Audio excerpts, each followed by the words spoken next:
जय हिंद, जय भारत। मैं गोस्वामी दिलीप भारती कैप्टन अपने देश के वीर जवानों और अपने देश के देशवासियों को आज मैं सैल्यूट करता हूं। साथियों, सभी को सुप्रभात। जैसा कि आप सभी को विदित है, हमारे देश के अंदर में इन विकट परिस्थितियों में युद्ध की घोषणा हो चुकी है। सायरन बज चुके हैं। हमारे देश की तीनों सेनाएं, आर्मी, नेवी, एयरफोर्स, पाकिस्तान के 11 आतंकवादी ठिकानों को नेस्तनाबूद कर दिया है। और आज हमारे देश के 244 जिलों में मॉक ड्रिल किया जा रहा है। मैं बताना चाह रहा हूं, जो भी हमारे देशवासी मेरी बात को सुन रहे हैं, आज हमारे इस हरियाणा के कई जिलों में, तकरीबन 11 जिले, इसमें फरीदाबाद भी जहां मैं रहता हूं, मॉक ड्रिल होना है। किसी भी प्रकार की, पहले तो पाकिस्तान की इतनी हिम्मत न होगी भारत के सामने आग उठाने की, फिर भी किसी विकट परिस्थितियों में हमें अपनी सुरक्षा का ध्यान रखना है। कैसे रखना है? यदि आप कहीं ड्यूटी पे हैं, हमला होता है, प्रयास करें यदि वहां बेसमेंट है, बेसमेंट में आप चले जाएं। रास्ते में चलते हुए मेट्रो का अंडरग्राउंड मिलता है, रोड पे अंडरग्राउंड मिलता है, वहां आप अंदर चले जाएं। सुरक्षा का भी ध्यान रखना है आपको। यदि स्कूल में है, कॉलेज में है, जो बच्चे पढ़ रहे हैं, वो बेंच के नीचे आप अपनी सुरक्षा कर सकते हैं। कुल मिलाकर कहने का मतलब है, आज हमारा देश जो चून चून कर बदला लेने की बात कही थी, ले रहा है। मैं भी पूरी रात जाग करके देखता रहा हूं, आखिर हो क्या रहा है। Army, navy, air force, BSF, CRPF, तमाम जितनी भी सुरक्षा एजेंसी है, आज कदम ताल करती हुई इस पाकिस्तान को मिट्टी में मिला देने का प्रण लिया है। और होना भी क्यों ना चाहिए। कई वर्षों से विगत ये पाकिस्तान डायरेक्टली तो हमसे जीत सकता नहीं, लेकिन अघोषित युद्ध आतंकवाद के द्वारा हमें परेशान करता रहा। लेकिन अब वह समय खत्म हो चुका है।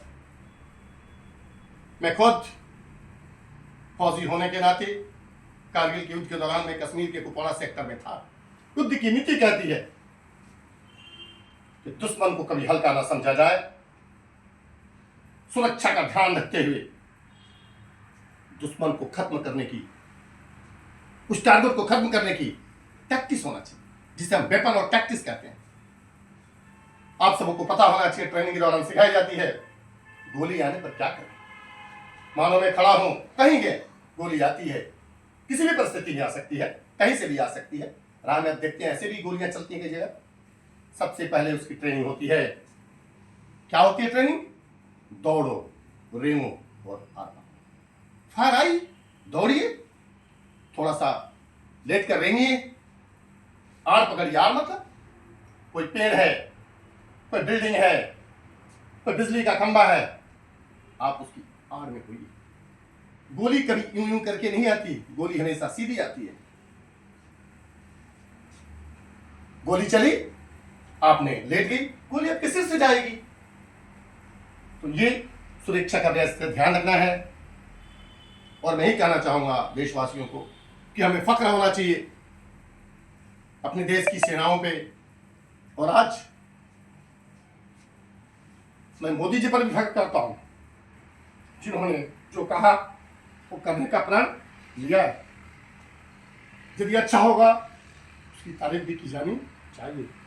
हमारे प्रधानमंत्री जी, हमारे गृह मंत्री जी, हमारे रक्षा मंत्री जी, तीनों ने कहा था पाकिस्तान को मिट्टी में मिला देंगे, चुन चुन कर बदला लेंगे, खून का बदला खून से लेंगे। वो आज शुरू हो चुका है। युद्ध की बिगुल बच चुकी है।